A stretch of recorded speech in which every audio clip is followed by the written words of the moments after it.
Hello, Ralph. Thanks very much for joining me on the show. Karl, I appreciate you having me on. Yeah, no, I'm really looking forward to this conversation because I know you've developed a great reputation in coaching, especially around putting. But for people who perhaps haven't heard of you, Ralph, just fill in some history about your career to date. Well, Karl, first of all, I'm a big fan of yours and anybody that can help, people with with their mental game this is a tough sport we love. And, and any help is greatly appreciated. So I've been fortunate enough to coach on the PGA Tour since 2009. Right. And, it's been a lot of fun. It's been fun being around the best players, best coaches, best trainers, kind of having access to kind of everything I need to become a better coach. So that's been a lot of fun. I've had 2 players win this year, which was nice, and then a couple wins on the senior tour, which was nice as well. So it's always Can you say who those players are, Ralph? Is that something that's put to yeah, mind? Cam Davis, who's wonderful young man and a good player. Helped Johnny Vegas out with his putting, so it was nice to see him win, and his caddies actually helped his caddy out a lot too with screen reading, or we've bounced ideas off each other a lot, which is nice. Yeah, And helping Stephen Ames out a bit remotely with his putting. And he's he's been doing tremendously well, hasn't he? love that guy. He's 60. He's killing it out the senior tour, and we've been friends for a long time. And it was kind of nice that he reached out to me this year for some help with his putting, right? Which is so. I just like to, I say that it's fun teaching on tour, but really I teach, I teach at a club, and I like interacting with the membership with non-members, and you know, I just I just think it's important. Like, first of all, tour players obviously it's very important to them, but anybody that everybody's busy, and if you're spending your free time golfing and you want to play better, I take that very seriously, right? And I think it's super important to whoever's in front of me.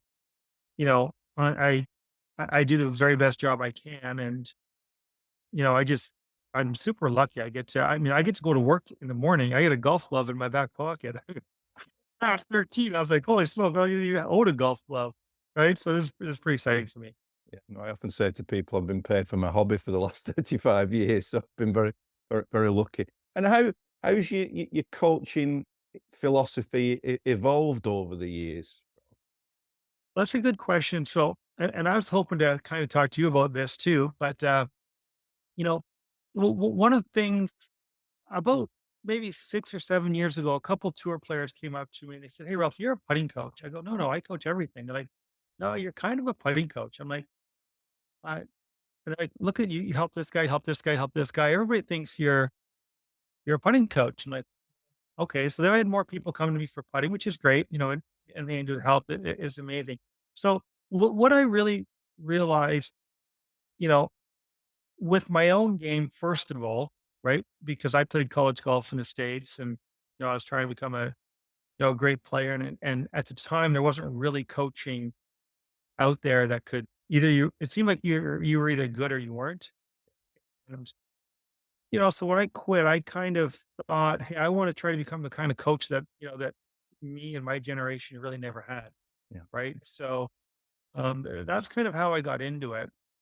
But one of the things that I found fascinating was particularly about putting, was how players are always blaming the wrong thing, right? So, I was really hoping to talk to you about this. When I got your email, I was like, "Oh, I can't wait to talk to Karl about this. This is gonna be awesome." So, you know, if you're a right-handed player and you've got a right to left putt and you miss it low, every player I've always worked with defaults to, "Wow, I pulled that putt," Yeah. right? And if you check out my social media, or I'm always laying down on the green behind him with my dominant eye in the target line. I'm laying right there. I'm like, "Bro, you didn't pull that. That broke more than we thought. Let's aim at 3 inches more to the right." Like, "Oh, you sure?" I'm like, "Yeah, I'm laying on the ground here. I got a great view." But what happens with players is they've got that right to left putt. They underread it. When they look up, it's going further left than they were expecting it. It's a window that's further left than they're expecting it. So they automatically default to, oh, I pulled it. And then, and this is what I'd love to get your feedback on, you know, because I found if I can say to that player, you underread it, they don't really take that as personally as if they feel like they pulled it. But if they feel like they pulled it, on the next hole, they'll be taking a bunch of practice strokes, Yeah. right? They'll probably push their next putt, Yeah. right? Yeah. Yeah. Um, and I feel like giving players proper feedback on breaking putts and, working on green reading with them Mm. has been by far the lowest hanging fruit in my coaching career. So, of getting to people to improve. Now, if you think about, I'd love to hear your thoughts on, what happens to a player when they, you know, think they pulled a putt? Like, what's going to go on in their mind for that next hole? Well, I think immediately then, as you say, they go into some kind of technical fix and their attention becomes even more internal. They're now very much involved about how they're going to try and move the putter, as opposed to. It was funny. I did a session with Gary Nicol the other day. We wrote the Lost Art of Putting, and we talk a lot about being focused on what the ball needs to do, as opposed to what you need to do. I'm writing this down as we're going, so keep All right, going. okay. Which is exactly what you're saying there, Ralph, isn't it? Essentially, what is green reading is you're predicting what the ball is going to do. Wow. This is great stuff. Yeah. So, and but then you're going into internal fixes Mm. that aren't even, and sometimes we need to fix things, Yeah. right? Like sometimes we're staying too far away from it. And, we're pulling our putts or whatnot. But if you can get better feedback on what's actually happening to the golf ball, then at least we know what we need to target. Yeah. And if you're reading them correctly, I always think I was thinking about putting, what's important is alignment and green reading, right? If we if we can read the putt properly, we can line up properly, our stroke is going to adapt to that, right? Obviously speed's important, but it starts with good alignment and good green reading. So um yeah, and I love that thought about just thinking about what the ball needs to do and then, reverse engineering what the stroke is going to look like to create that. It's interesting. I've said with a lot of players and had some reasonable success with this, that because I say, what's the most important thing in putting? And they'll say line and pace. And obviously that's those two things are vital. But to begin with, you've got to get good at predicting what a ball is going to do based on one attempt. So part of this, part of becoming a great putter is developing prediction skills. And what I find with that, Alf, and it'd be interesting to get your take on this, is that when you frame it that you've got to get better at predicting skills or your prediction skills, then it becomes an intriguing puzzle to solve, doesn't it then? As opposed to, I think when you think that your stroke's constantly breaking down, it's kind of like, oh my God, I've got to go back and spend countless hours trying to fix this. And then there'll be lots of opinions on what the stroke should be like and shouldn't be like. And as you say, you're getting further and further away from the scene of the crime, really. But yeah, that's yeah, I mean, I couldn't couldn't agree more. So I've got some cool stats to kind of back this up if you don't mind. Oh, yeah, Uh, please. These are fantastic, Stab. We just yeah. So grabbed by these. I tested 10 PGA Tour players who'd all kept their cards for 5 years or more. So they're all good players. And on left to right putts, they underread their putts by 30%, which is, staggering. On a right to left, it was 15%, which, again is, a tremendous amount. So, and the real problem with that is they didn't know that, Mm. right? They were just, constantly blaming their stroke and trying to fix that and not working as you say, like the ability to predict what the ball's going to do, right? Another good one: tour players on average from 12 feet in a controlled environment will make 90% of their putts. So Right. based on start line control, they're going to make 90% of their Wow. putts, which is incredible. They're really good.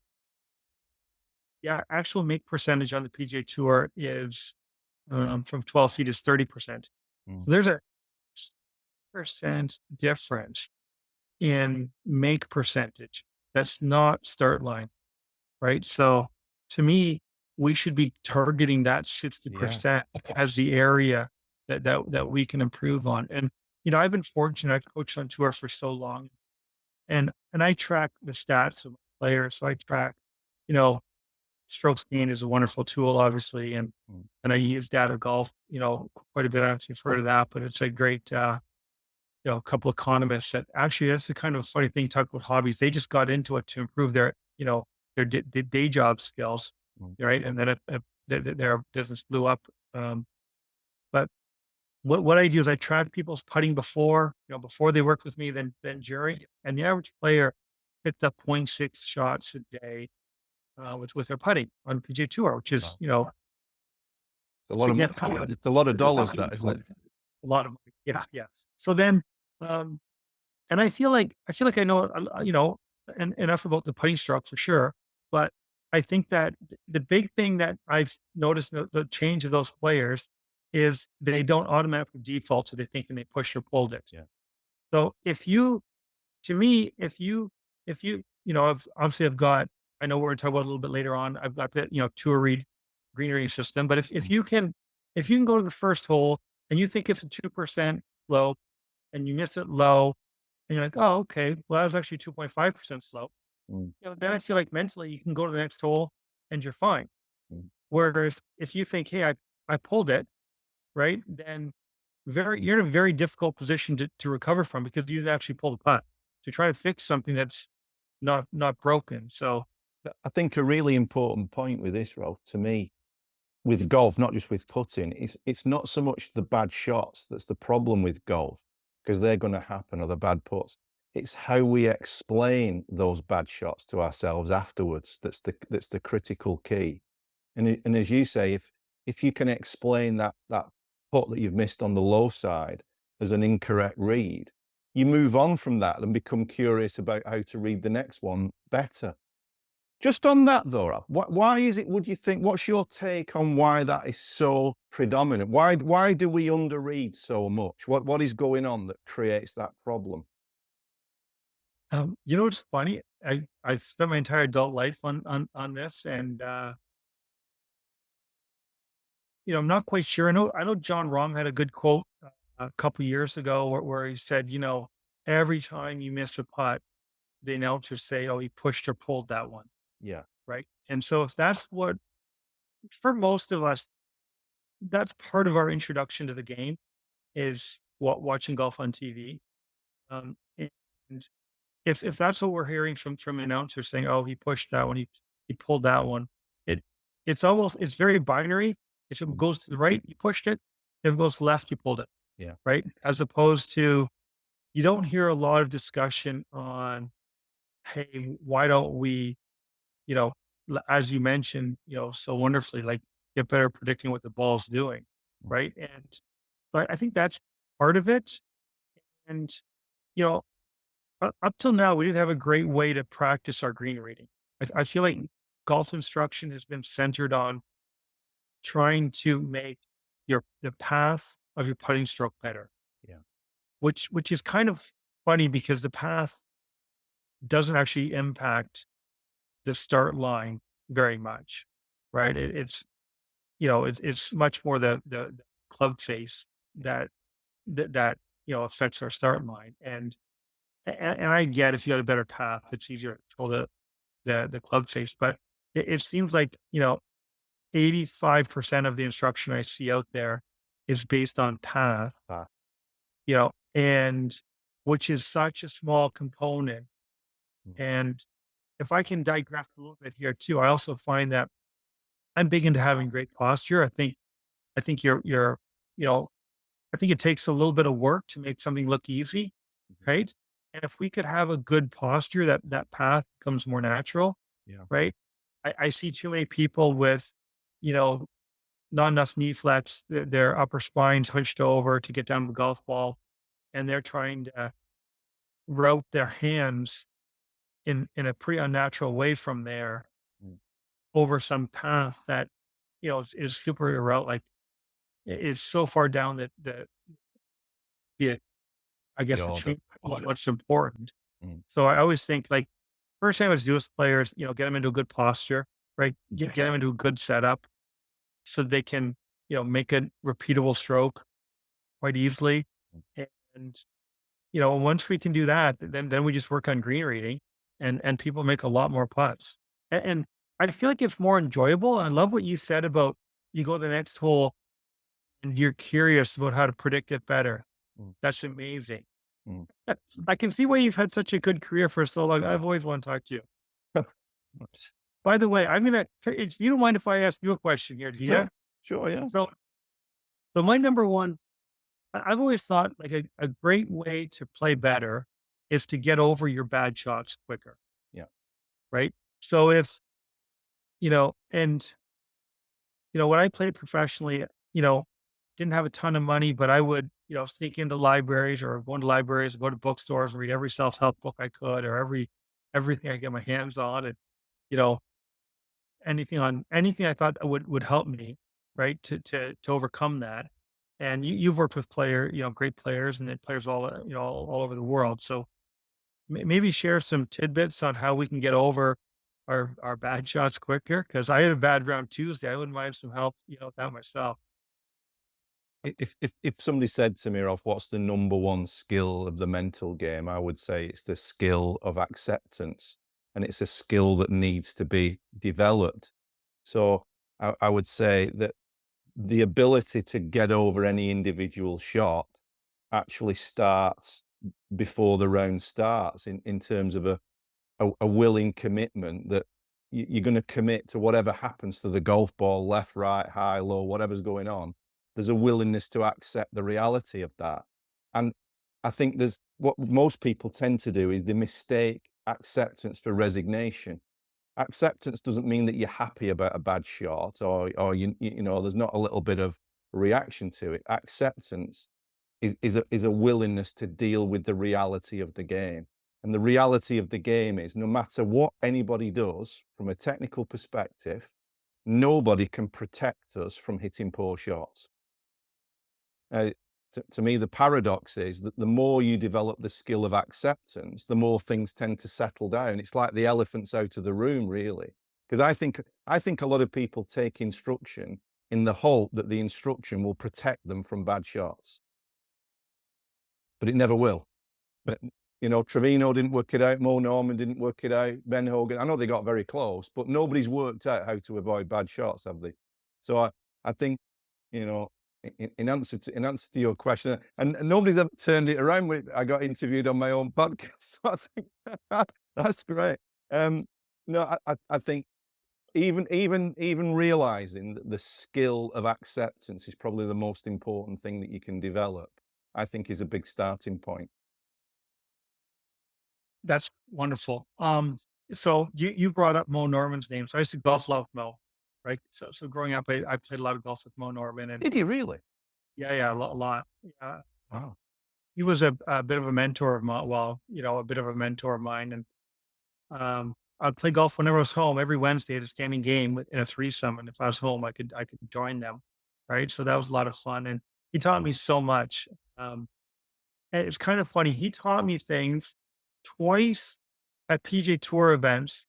I used things that he taught me with players, and both of them shot 59 now. So, like, I've had 2 players shoot 59, and both of them were things that, you know, I that I learned from Mo, right? So, I mean, that must have been unbelievable, Rob, to just be walking in the presence of greatness like that and being able to spend time with him. But from what I understand, I know you probably know Tim O'Connor really well, the Canadian golf yep, writer, and Tim obviously wrote a book about Mo.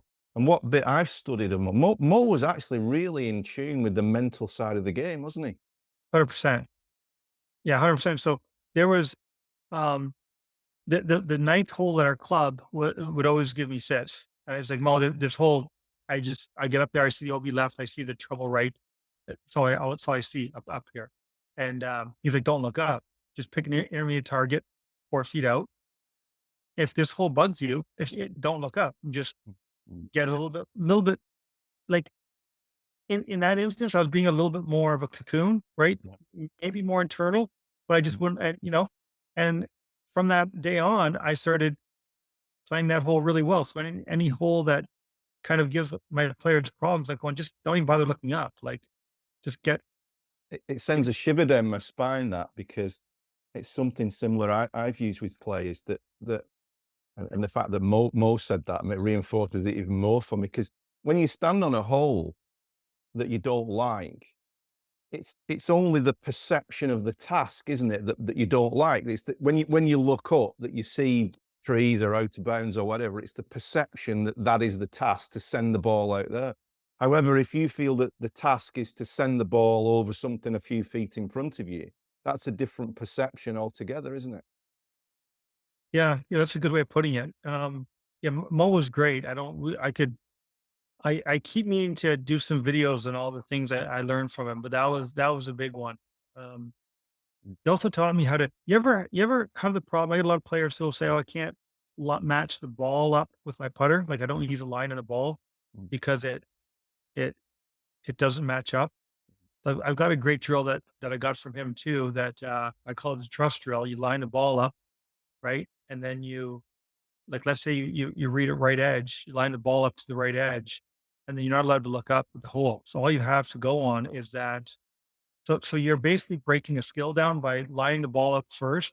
The next skill is putting the putter head down properly behind the golf ball, right? And by only focusing on the ball and the head of the putter and the ball, it allows you to not get distracted by maybe it breaks more than that, maybe it does this, and it's kind of a neat way to isolate, skills. I just think of golf as a series of habits. If we've got a series of good habits, it's relatively easy to improve. And if we've got a bunch of bad habits, we should, kind of work at identifying them and removing them.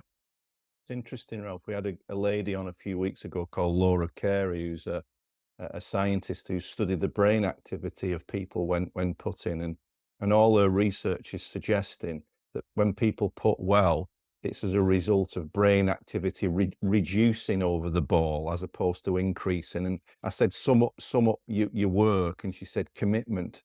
Commit to what you're doing, and what you've just described there is a way of doing that, isn't it? Doubt is the absence of commitment.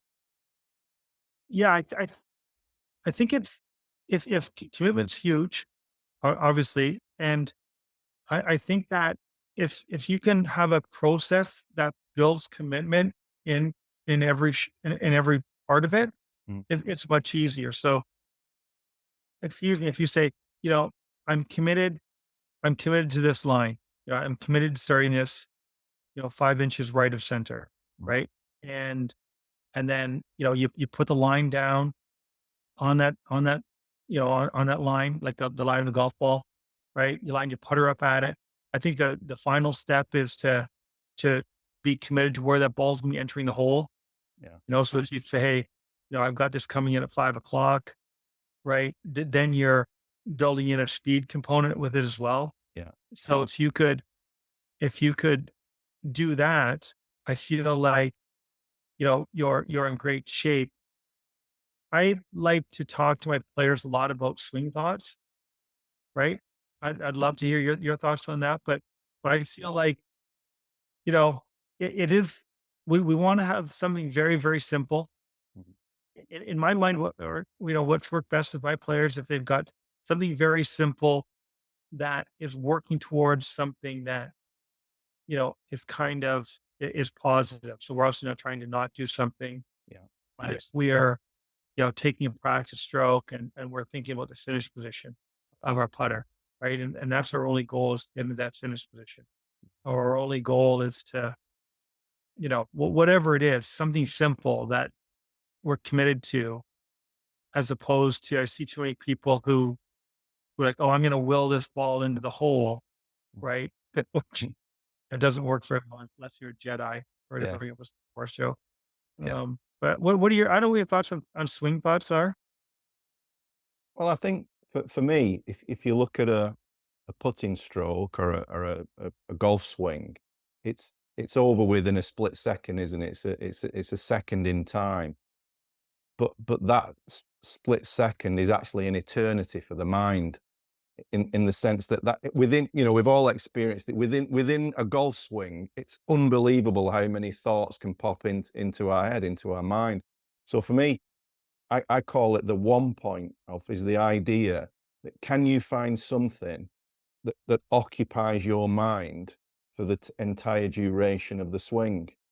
And as you said, the more simple that is, the more effective that tends to be. What isn't effective is if you're out there and you're trying to do something on the backswing, something on the downs, and your mind is then jumping around. If I think of some players I can think of who won tournaments with the most simple, ridiculously simple swing thought because it settled their mind in one place for the duration of the swing. Yeah, it's funny when you look back on players that play well or when they're playing well.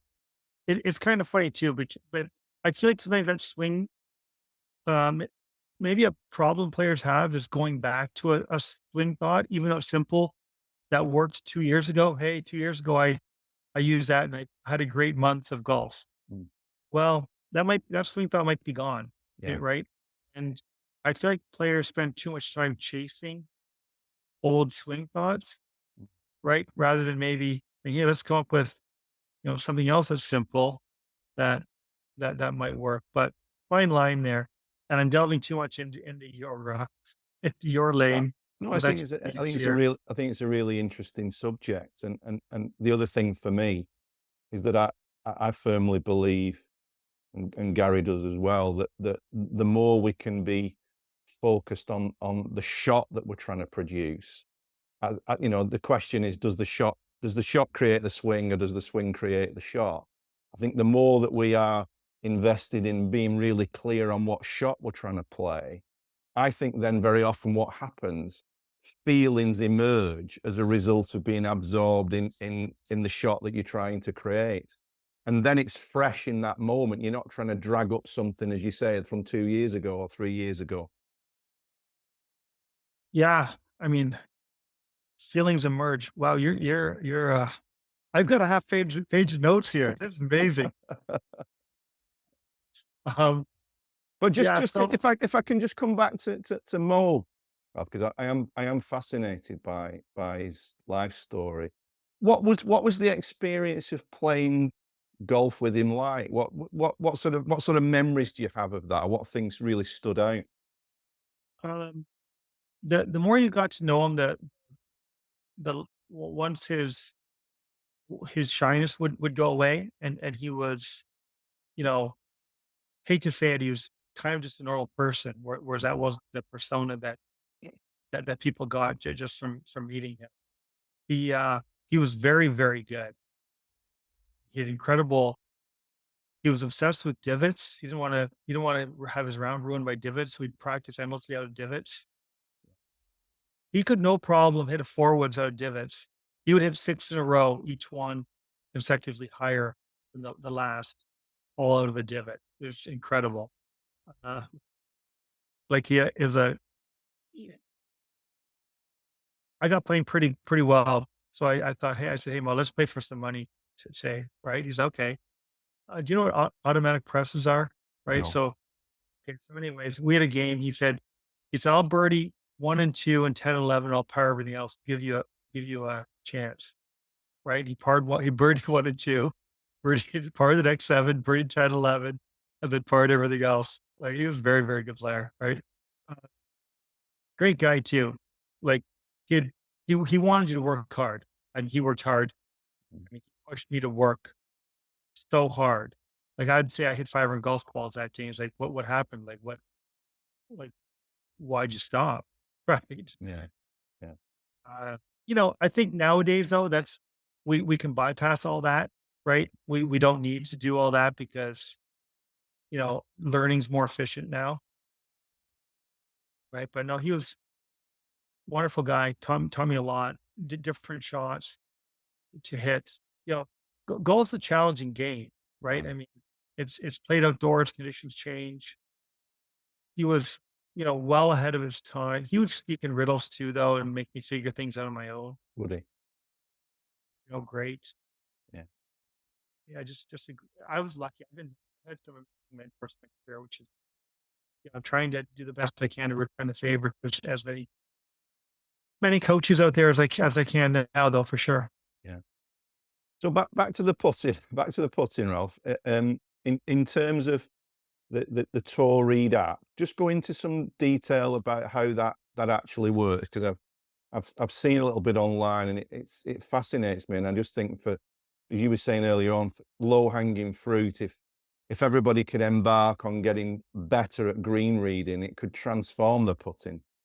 Yeah. So thanks for that. So, like I said, it's a low hanging fruit. So what we did is we developed a system to basically to be able to, like, at a higher level, you want to be able to recognize slopes, right?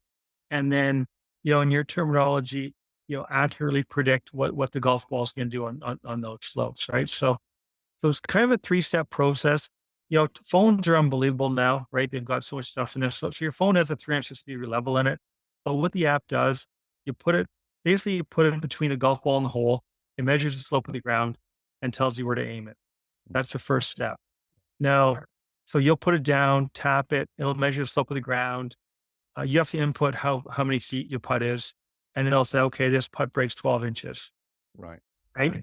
And for most people, that's like a big eye opener, because, like, wow, 12 inches, I would have had that at 4, Mm. right? Or I'll use an example. Nick Taylor is a Canadian, um, you know, obviously a good player. He's won 4 PGA Tour events. Um, he started using it, um, and he's like, "Hey, Ralph, the app's wrong." He did it on the first play. He's like, "The app's wrong," but I'll hit it there anyways, and went in. He did, "Okay, the app's wrong," and went in. He kept after about 9 putts, he goes, "Wait, the app's been right. I've been wrong." Right? So the first step in the process is just putting it down, having the app give you a very, very accurate reading on where to hit it. I always like to give people that, like, use that as a first step, just so we don't feel bad about ourselves, right? And we're doing that. We're aiming it. But I'm a golf coach. We want to make more putts in the golf course, right? So the next thing we've got, it's called Hide Tour Read, where you put the phone down. It'll tell you the percent of slope. So say it's 2% slope, right to left, 1 degree uphill, and then you have to estimate how much it breaks, and then you tap it, and they'll give you the answer. So now you're able to you're becoming better and better at understanding how the slope is going to affect the break. And then the third step is our on-course system.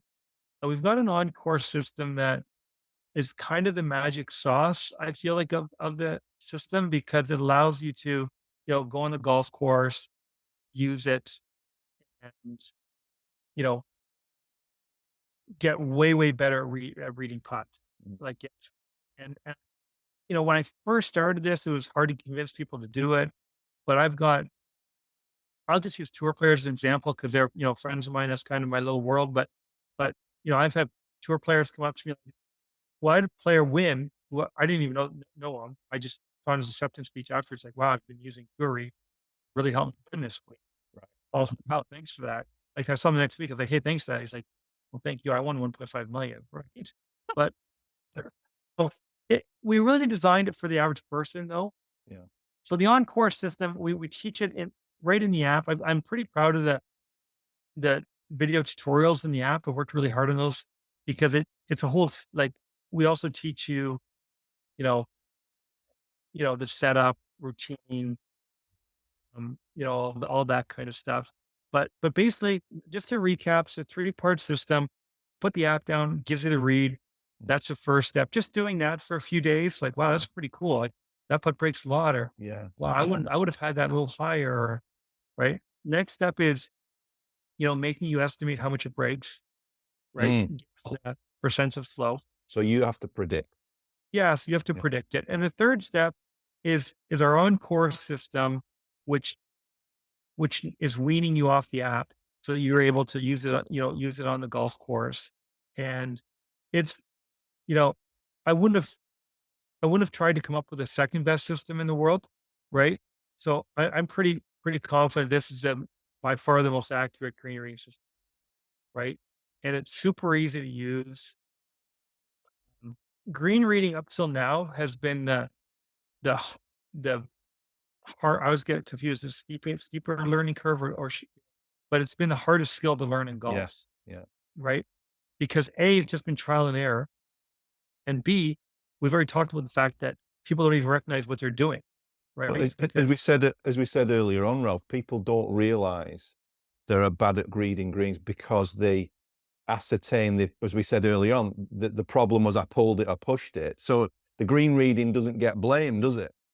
yeah, right, and consequently, we don't think about it to work on it. No. So this is this is just us just the average user tells us their handicap comes down 2 shots the first month, Well, right? mm, We've got a practice plan. It's 17 putts every time you go to the golf course. It's pretty reasonable.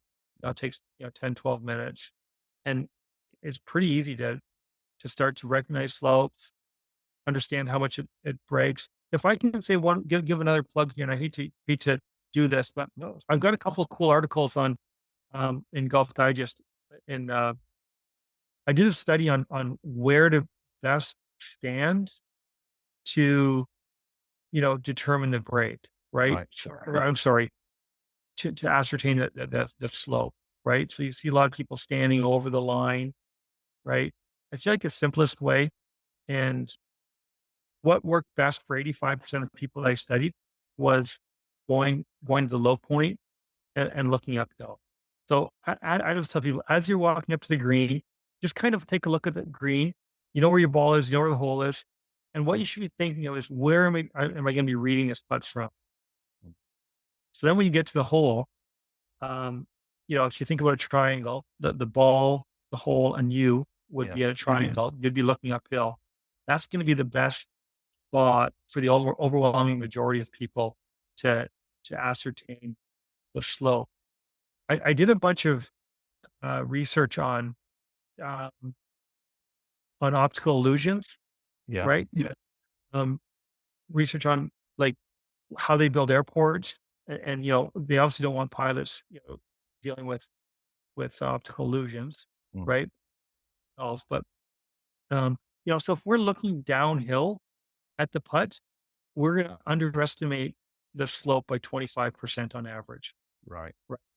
Get a lot of people who will say like, "Oh, I'll do a whole 360 of the hole." I'm like, "Okay, well, does that work?" Like, no, it just confuses me. I was like, always look uphill, right? So, um, yeah, so I think it's important if you're like, okay, well, gray area is important. Okay, we've got a great system, I'm pretty proud of, but we also need to know where to stand, and it's going to be different for different people. But again, the overwhelming majority, every player I start with, I'm like, let's just go to the low point, look up. People get stressed out about, 1, 2, 3, 4% slopes. I just give you a quick guideline on that. Like Yeah. 4% is a bad place for a pin, right? So that's what every joke's about at the club. Why did greenskeeper do that? Mm, At a late night, whatever. Um, 3, we've all watched the Masters, right? 3% I'm sorry, yeah, 3% is what Augusta uses. right. The very slopey greens or very slopey pin placements they use. The average PGA Tour event is like a 1.5, Right. right? Right. And then 1% for most people is barely perceptible. So all you have to know is, say, 4 is a bad place for a pin. It happens, but it's a bad place for a pin. 3 is a little crazy. 2 is pretty average. 1's barely perceptible. It's not that hard, Right. right? And then we've got a little system to turn that into how much putt breaks. And then we talked about commitment earlier, Mm, and then you're building commitment into the process, you know, which is obviously huge. yeah. Yeah, I see a lot of people will have like a downhill left to righter, Mm, and it's going to break a lot, and it misses on the low side. And I was like, yeah, technically you pushed it, but really, if we back it up a step, you weren't really committed to that target. because you know what I mean? And we don't need to address the fact you pushed it. I feel like we need to address the fact that we need to build more commitment into your routine. To readers, yeah. But what I like about that as well, of what you said about the 17 putts, is that presumably going to the putting green, you're giving yourself 17 different puzzles to solve. Each ball is in a different place, in a different location, and you're solving that puzzle afresh. I think if I was to make a sweeping generalization about putting, and what drives me mad is seeing people repeating the same putt over and over and over again from the same place. And I know there's a room for checking your mechanics, but it, I think for many people, it's so detrimental and above anything else, so boring to keep doing that. Yeah, and I like what you said about 17 different puzzles, Mm. and it's also structured so you're learning something from each puzzle as well, Yeah. right? So that you don't want to solve the same puzzle, 17 times, Mm. right? You'd rather, you know, learn from it, and that's kind of what we designed the system. What I designed the system around was let's let's teach people how to read greens very very fast, Mm. right? Mm. Mm. But I would So I would imagine, the Tor Reed, if for guys who are playing in tournaments and going playing courses that they don't know, for practice rounds, that must be absolutely invaluable to get a feel for that particular golf course. yeah, so really what we designed is first of all, PGA Tour events you're not allowed to use it in practice rounds, right? Right, right, And and it's never designed. I never thought about it as like, oh, this will help people map out the green. right, I want people to be good at green reading so that whatever situation comes their way, they'll right. be prepared for that They've got that situation. skill. Yeah, they've got a skill on how to assess slope, and they know how to predict the break from there, and then they're ready for anything. Yeah. As opposed to trying to, we only have so much time. Mm, Golf's supposed to be fun, mm, and trying to map everything out is, first of all, I've seen players do it. It doesn't work. mm. Like the best. I always thought, in school too, like if you were well rested and prepared for everything, you do well in school, you do well in golf, you'll do well in life. But trying to memorize that'd be almost like going to an final exam, hoping to have the book memorized Yeah, instead of actually just understanding the material. yeah. Yes, yeah. I just So came up with that. yeah, no, that's great. So presumably, and again, I've seen this, that green reading maps and things like that, it's almost like I see people trying to intellectualize the game to death, really, and as opposed to, as you say, what your system is gonna do is give them a skill that's portable, isn't it? That skill can go anywhere with you. Yeah, and yeah, and yeah, that's exactly right. So I'm not going to add anything more than that. That's awesome. Yeah. So, just finally, Ralph, what would, apart from using the Tor Reed, what would be your some suggestions on really good practice protocols? What would be a, if you were, I know we're generalizing, but if you were giving some general advice of what would be a really great half an hour or 45 minutes on a practice putting green, what would that look like? Well, that's a lot of time, right? Right. So you get quite a bit done. I think that if somebody's very very serious about it, right, they would set up a straight putt, right?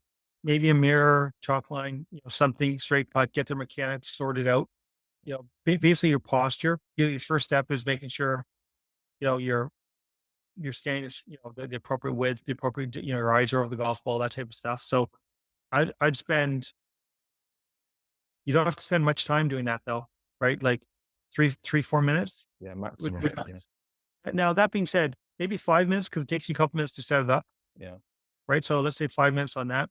yeah. If we're gonna do repetitive putts, I'd Mhm. like to pick up like a 2% slope because if you hit some putts from a 2% slope right to left, 2% left to right, then you're just starting to understand, have a really good understanding of what 2% looks like.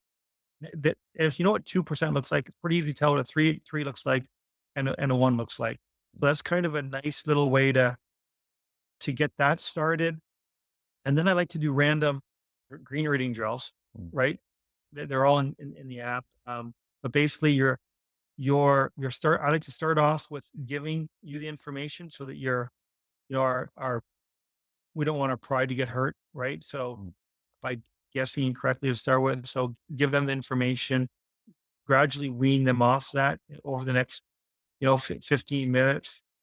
And then I've got a speed drill I really like where we'll take 3 golf balls, go to 20 feet because we're gonna have some longer putts too. mm, Go to 20, 30 feet. The first one, we look at the hole, we hit it. The next one, we close our eyes, we hit it. And the third one, we just go ahead and hit it. And I feel like that way we're seeing it. First one, we're internalizing it, and the second one, and we're doing it for the third one. And it's kind of a nice way to if I can make a pun, it's a nice way to get the ball rolling, right? With control. So mm. I think start off with a straight putt, 2% breaking putts, practice your green reading, get a feel for the longer ones, and then we're off to the races. Yeah, right. Yeah. And where can people find out about the app, Ralph? Where do they go for that? So if they want to go to purereadgolf.com, we've got a nice website with a bunch of information on it. It's available in the App Store. It's coming to Google Play hopefully this month.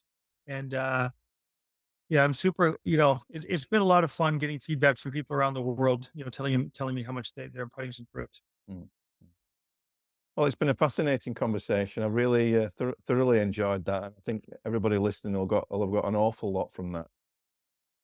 Bro, I appreciate your time. Thank you. I know I got a lot out of talking to you. But I really appreciate your time, and I can't wait to go over these notes.